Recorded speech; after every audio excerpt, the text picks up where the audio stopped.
And maybe the Liberals' fortunes would be better if Joly were the leader rather than Trudeau, because they could barely get much worse than they are right now. It's been an interesting 24 hours in Canada. Welcome back to Moose and Loose. My name's David, and today's top story we've got, well, that chant on the steps of the Vancouver Library, "Death to Canada." Yeah, that's not sitting so well going across Canada, considering Canadians kind of like this place. We've got Vasi Capellos with a full panel talking about that and how Pierre Poilievre against Melanie Joly, that battle went, Fergus kicking him out, the whole thing. We've also just got a couple clips here from the BC provincial election that's happening soon here. We got the debate between John Rustad and David Eby. There's also the Green Sonia first and out. They give her a lot of talking time considering she's very low in the polls. It's a little bizarre, but anyways, first off, let's start with this clip here of Mark Miller. Look at him in the House of Commons. They're talking about the $400 million green slush fund, and this is Mark Miller's face. I don't know exactly when this clip was happening. This is a good catch here, Josh Ryan. Doesn't take an expert to show that this guy is super stressed. He's probably involved somehow in those conflicts of interest. Respect, Speaker. Let's be very clear. My colleague Deep breath. has already clearly explained this, but since we're talking about the RCMP, allow me to provide respect, Speaker. Let's be very clear. My colleague This guy's screwed. He's got something to hide. No doubt thinking about what it's going to be like in prison. After the Hamas members at the Vancouver Library were chanting "Death to Canada" and "We are Hamas" and the whole thing, John Rustad came out with an actual video condemning this, which is I think every politician in BC should be doing. Hi, John Rustad here. I'm out in front of the art gallery where last night a mob came and burnt a Canadian flag, threatened Canadians. So I can't really play the rest of this. He keeps using the word threatened and some other words. YouTube doesn't like those words. But anyways, he actually went to the art gallery and filmed this. This is the way to do this. David Eby or his team just sent out a one-liner and that was it. That's typical leadership or lack of leadership from David Eby. We've got this one posted by Wyatt. The split screen on David Eby is so bad. He keeps staring at John Rustad and making annoying side jabs and adolescent interruptions. Yeah, he's like a toddler, like throwing tantrums the entire time. Just terrible performance from someone who's supposed to be the premier. You notice this if you watch the debate. Rustad's, standing forward, looking forward, at a podium. David Eby just keeps talking over him and staring at him. It's just... Ugh. David Eby did this on the first debate too, just constantly talking over. This is an arrogant man who's not willing to listen to anything. He's just a giant ego, thinks he knows everything. Body language is so insane. I've got two quick clips from the debate, and then we'll jump into the Vasi interview. Both these clips, John Rustad is absolutely destroying David Eby. That our economy is in shambles. We're talking about the fact that crime is running rampant. These are the things that the people are concerned about. David Eby wants to talk about conspiracy theories and anything but what's actually going on, because he cannot defend his government's policy. 7 years, can anybody say that anything is better in British Columbia? Is anything better? Certainly, I haven't been able to find anybody to say that there is. Checkmate, man. I mean, go to a playground, you see people, doing stuff with the hard candy. Like, our province is absolutely nuts. So at the end of the debate, they are all given a brief moment here to just give a little speech. And this was the kill shot for John Rustad to David Eby. Thank you very much. And I want to thank the listeners, thank the viewers for participating, for seeing this night, for watching, and for caring about British Columbia. I care deeply about this province, too. I care about the fact that our youth want to be able to have a future here. I care about the fact that our youth want to be able to have safety here. We have a government that kicks out a Jewish cabinet minister, Selena Robinson, to appease a mob who last night was burning flags in front of the art gallery. I find that incredibly offensive. In British Columbia, we want to make sure we build that positive opportunity for people to have that future. It's why our entire plan is about putting you first, whether it's healthcare and patients first, whether it's our economy and making sure you can build a job, whether it is the investments that are needed for infrastructure. I'm a proud Canadian, and I can tell you the Conservative Party of British Columbia will bring forward a common sense plan that will deliver real prosperity for everyone here in British Columbia. Thank you for watching this evening. Okay, it's game over, man. And just to show you what Wyatt was talking about, every single time Rustad's talking, you get a side view of Eby. We have actually seen people arrested and distributing drugs in those facilities. These sort of things need to be shut down. Policy for this type of an approach in British Columbia. He has done nothing. He has not even addressed the facilities where there was a problem. He just talks over them. They were given specific rules that they're supposed to talk and then they're supposed to listen. And David Eby does not adhere to ththose rules. He's an arrogant man-child who thinks he's better than everyone else. It doesn't matter where you scroll through here. It's the same thing. You know, here's another one. This is 10, 15 minutes earlier. Big companies, it's mom and pop. Whether they're investing in a second home or whether they're... We got a clip here of women throwing garbage in the river in Brampton. People throwing their garbage out in the river. Why are you throwing garbage out in the river? No, garbage. No, I just saw you. I just saw you. Your plastic bag. Plastic bag is garbage in the Credit River. Only food. Only poo. Don't worry, guys. It's not garbage. Just only poo in a plastic bag. Food. Oh, so you shot yourself and then threw your... That's so rank, man. in the river? Oh my God. What is wrong with you? Only poo, folks. That's... Oh my God. Guys, you guys are you're going on Instagram, Twitter, Facebook, everywhere. That's vile. That's disgusting. We got another one here. These people are fishing during the salmon run. This is not allowed.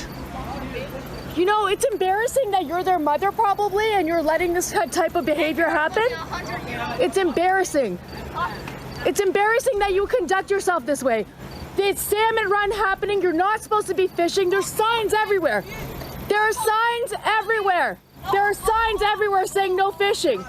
What happens with salmon is they swim upstream to where they were born. They swim really hard. They get up there, lay their eggs, and they die. But these people want to catch them before they get there and eat them, thus producing less salmon, dozens less salmon. I don't know how much a single salmon lays, how many eggs, but it's a lot. That's why it's illegal, and that's why there's signs here saying you can't do that. You go home. Look at all you ignorant. So this continues. They come up, they keep swearing at her. They swear at her some more. It goes on and on and on.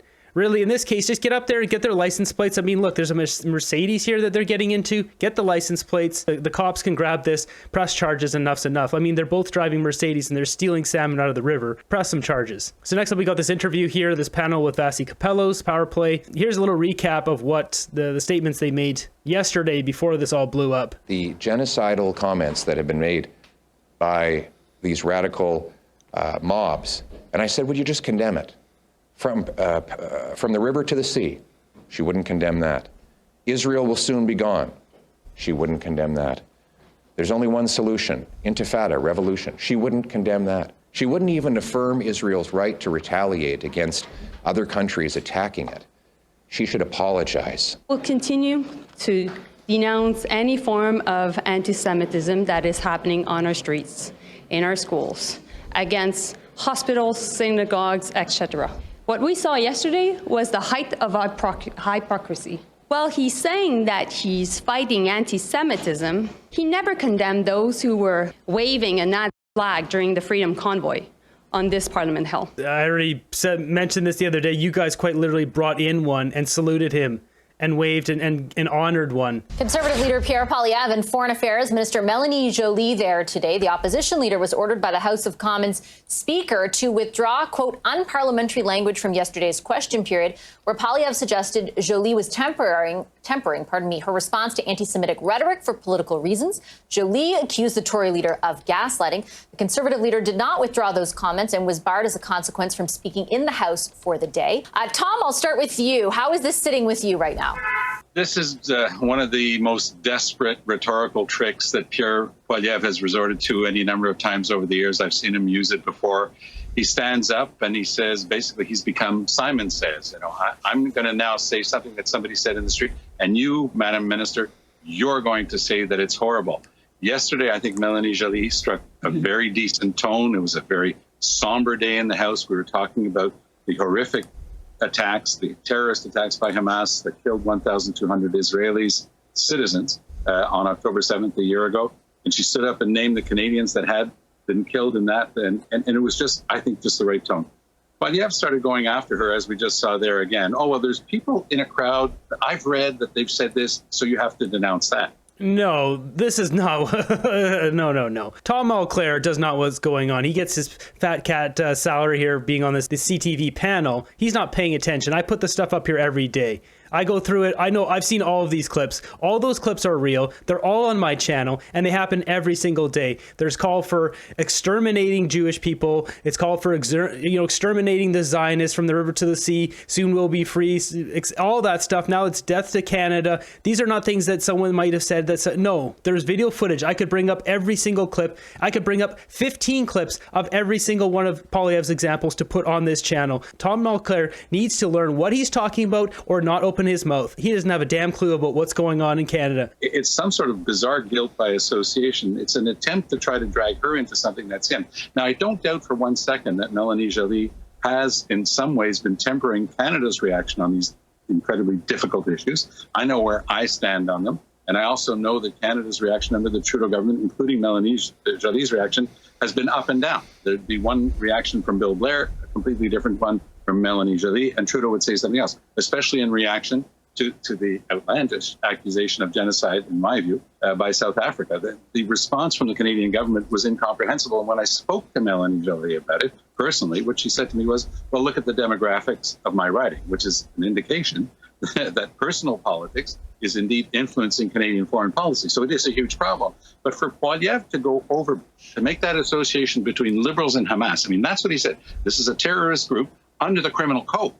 And he said, they are mollycoddling Hamas terrorists that are in the Liberal Party. It made no sense whatsoever. It was what is this bonehead talking about? Completely fanciful, absolutely over the top, unhinged, and it is pure Poilievre. And I honestly... No, you're being a full-blown liar here. You're probably getting an extra briefcase of cash to even say this crap. Look anywhere on X and you'll see this stuff happens every single day. Poilievre is calling out, why aren't you taking care of this? It's not some fantastical thing that he's made up. Say that to the Jewish people. I bet you're going to get a lot of grumpy emails from the Jewish people of Canada, Tom Mulcair, because what you just said there is appalling. I believe that at some point, Canadians are going to start to get tired of it. No, Canadians are tired of hearing from the river to the sea, blah, blah, blah. If I take Tom's point, Brian, it's that there is some truth to the criticism of the government that they have tempered their response to anti-Semitism because of political interest, but that Mr. Poilievre took it too far. Do you agree with that assessment or disagree? Yeah, I mean, I think there's definitely a time and place to ask those questions, and I'm kind of two minds. One is the day itself, obviously, as Tom rightfully pointed out, requires some thought, requires some sensitivity to how you approach the subject on that day. I think that is something that all elected officials should think about when they're in that type of circumstance. And again, Tom eloquently talked about that and how Minister Joly tried to sort of rise to that moment and have the right tone. That said, one of the things that's kind of difficult in this sort of scenario is during question period, to your point in your preamble, Vashi, the leader of the opposition is asking questions to kind of bring out the politics of this matter. And to be fair, that's what you do in question period. You definitely do that. But it's with the backdrop of it being on the anniversary of that horrendous day. So certainly a lot of sort of nuance and things that are mixed. I don't think the Jewish community of Canada would call that politics. They're frightened for themselves. Having people outside their house, outside hospitals, outside schools doing that stuff, Poilievre is calling out that crap because that's what it is. That's not politics. It's in there together. The one thing that it felt to me watching, and I only watched sort of clips, I didn't watch it live, the minister wanted to have the ability to speak in the right tone, which I agree, I think it was the right tone. And I think she wanted to just leave it at that, right? And Poilievre obviously is trying to sort of get some political points with question period on the topic. And I think Joly wasn't interested in engaging. So that also created a bit of a vacuum at one point in the discussion. Mélanie Joly's an airhead. If she had just done what Arif Virani did, where he came out, didn't acknowledge his question and then condemned what happened in Vancouver, she would have been way better off. So all that to say, I think what Canadians will hear, unfortunately, is a process thing. People are going to be saying, and the Tories will obviously, I think, kind of spin and push the fact that Poilievre was silenced today. And I think that kind of goes into a narrative that's probably politically helpful for Poilievre's base.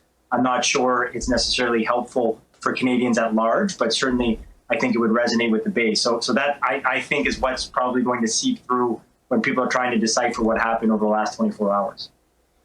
It feels like the speaker is sort of aware of that perception, because in the release that he put out announcing this, or the wording of what he said, he made sure he referenced a similar decision he made against a Liberal MP as well, when he had accused the Conservatives of sort of nefarious action where Ukraine and Russia is concerned. So it was interesting that he put it all into the same statement. Lisa, how do you fall on this one? So I think I'm going to have it a different way, I think. I agree with Tom that this is an age-old ploy used in politics, asking the opposition or asking the government to condemn something that you want them to condemn. Where I think the ball was dropped is I do believe that the Liberal government mishandled the question period lineup. I don't believe that the minister, if she does have concerns about her local riding, was the best place to answer the question, because indeed she didn't. Who did a great job, both yesterday and today, is the Minister of Justice. I think he hit the right tone. I think he said the right things, and that would have made the whole issue go away. The second part, though, is the Speaker. And I'm reminded of a quote from James Carville. I watched his documentary on the weekend, and he said, the worst thing you can do in politics is confirm an existing suspicion. That's exactly what the Speaker did. He confirmed the suspicion that Conservatives had, that he is not even-handed. He may have quoted the Yvonne Baker matter, but he didn't talk about the Prime Minister saying, pandering to white supremacists as he did back in May and April. So all around. Yeah, I mean, Trudeau, he said a lot of things, not just that, but he has said that stuff multiple times. Bad handling of the situation, falling into the trap that the Conservatives laid for them. And quite frankly, the minister should be able to condemn, just like the Minister of Justice condemned. It is interesting that Lisa points out Minister Varani today, who was like unequivocal, yes, those chants are wrong. Yes, we are. Like, he went out of his way to specifically condemn that. That would have been, you think, in some world, if that had come from Melanie Joly very simply yesterday, potentially that would have in turn tempered Poilievre, though I don't know if that's a guarantee. Because you never know 100%, but certainly there is a contrast between how she responded and how Minister Varani today did.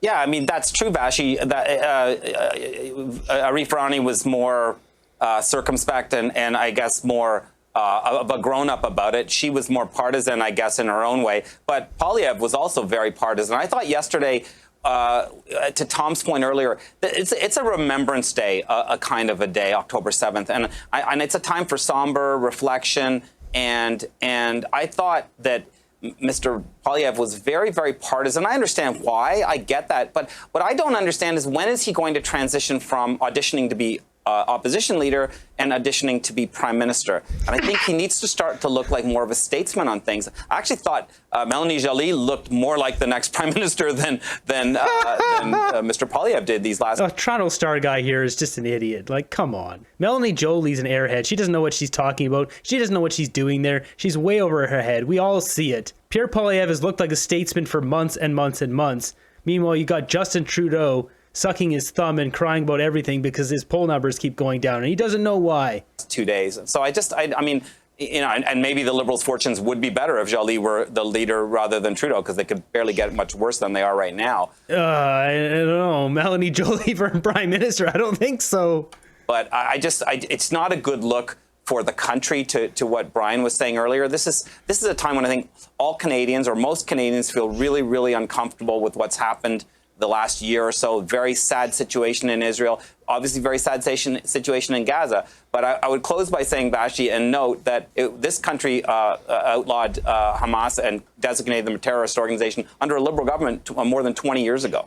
I'll just quickly throw it back to Lee. The question is, then why haven't they done something? Those people stood there and said, we are Hamas. Why wouldn't you just roll right in and arrest them all? Especially after they said death to Canada. Lisa, if you don't mind, because both Tom and Rob are kind of saying similar things about the tone with which Mr. Poilievre conducted himself in all of this.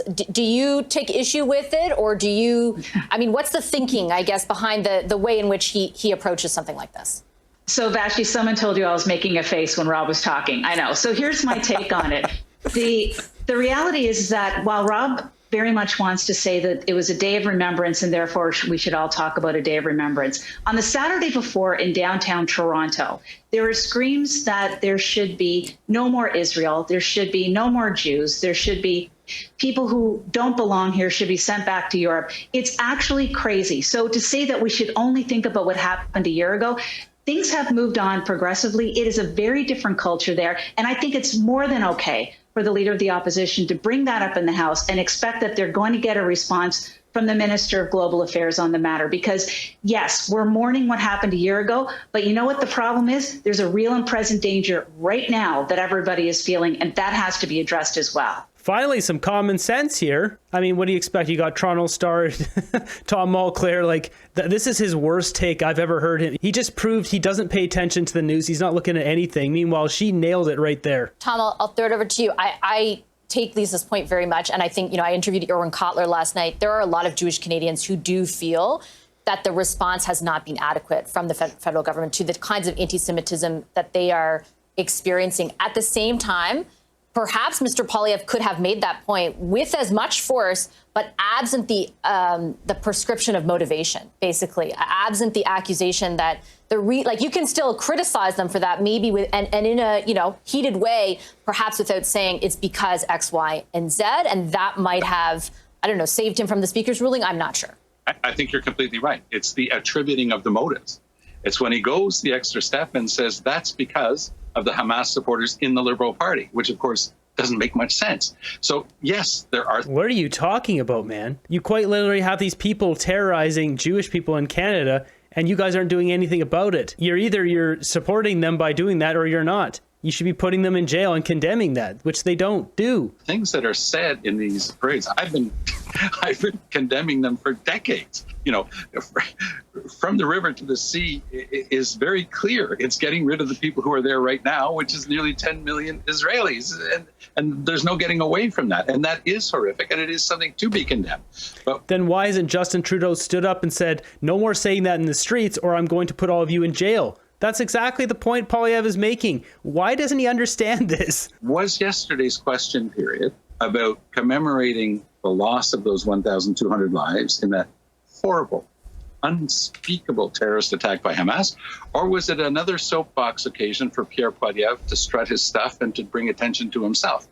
The only point on which I differ, and by the way, Lisa and I know each other on this issue, and we are very much of one mind on it. Yeah. But where I disagree slightly is that I think that Poilievre made it about himself and not about the victims, and that's where I disagree. This is a gross take by Tom Mulcair. He doesn't know what he's talking about. He's clearly just drinking pina coladas and collecting briefcases of cash. Just the fact he said, I think somebody heard something say this and that, just goes to show he doesn't actually know anything about what's going on in the streets. He's never seen any of those clips. He's probably never been on Twitter in his life. It's a really bad take because it shows how disconnected he is from politics in Canada, from what's actually going on. I'm looking at this stuff every day and I'm just looking at him like, dude, for someone who's supposed to be an analyst, it says here, CTV, TVA, CJAD, multiple different stations, to be a political analyst and not know what's going on with politics in Canada is embarrassing. Embarrassing, Tom Mulcair. Canadian flags desecrated and PP is the bad guy. This is exactly what's wrong with Canada right now, yeah. Trucker protests freeze their bank accounts. Pro-Hamas protests crickets while the protesters openly call for genocide and the death of Canadians. Mulcair is basically irrelevant, so to me his words mean squat. Jolie looked more like a prime minister. What is this dude smoking? Yeah, no kidding. She isn't denouncing anti-Semitism, and that's his point. Exactly. What does he understand here? He clearly gets it. He's purely paid off. He had to do a hit piece there on Poilievre. Oh my God, Tom should be ashamed. I used to like Tom, but he's wrong. Yeah, he doesn't know what he's talking about. Tom is a liberal. Well, Tom usually hits the spot, but this is out of touch. Even the panelists who may have been political figures have their marching orders on TV to keep the theater going. So what will be the outcome of that? We're going to have to find out here for the rest of the week, but something has to happen. You can't have those events happen in Canada and not have consequences. That woman screaming all that stuff on the steps of the public library needs to go to jail. Clearly, Greg Fergus is biased. They're trying everything possible because Poilievre just keeps demolishing them in question period. The question is now, between the SDTC scandal and this, is this the 1-2 punch to knock the Liberal government out of power?